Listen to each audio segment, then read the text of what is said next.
ಎಲ್ಲಿಯ ಈ ಶ್ರೀಲೀಲಾ, ಎಲ್ಲಿಯ ಆ ಭಿಕಾರಿ ಅಮೋಘ್?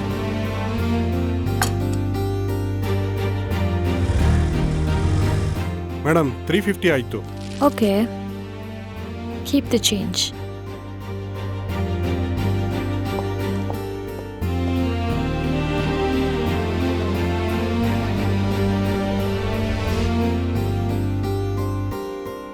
ಲೀಲಾ ಗಂಡ ಅಮೋಘ್ ಒಬ್ಬ ಸೋಮಾರಿ ಮಾತ್ರ ಅಲ್ಲ, ಅಬ್ಬೆ ಪಾರಿಯೂ ಆಗಿದ್ದ.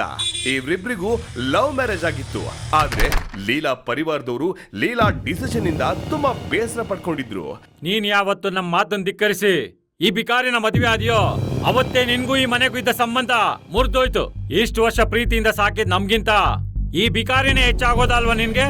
ಎತ್ತೋರ್ ಮಾತಿಗೆ ಬೆಲೆ ಕೊಡ್ಲಿಲ್ಲ ಅಂದ್ಮೇಲೆ ಎಲ್ಲ ಮುಗ್ದೋಯ್ತು. ಇನ್ ಯಾವತ್ತು ಈ ಮನೆ ಕಡೆ ತಲೆ ಯಾಕೆ ಮಲಗಬೇಡ. Get out from here.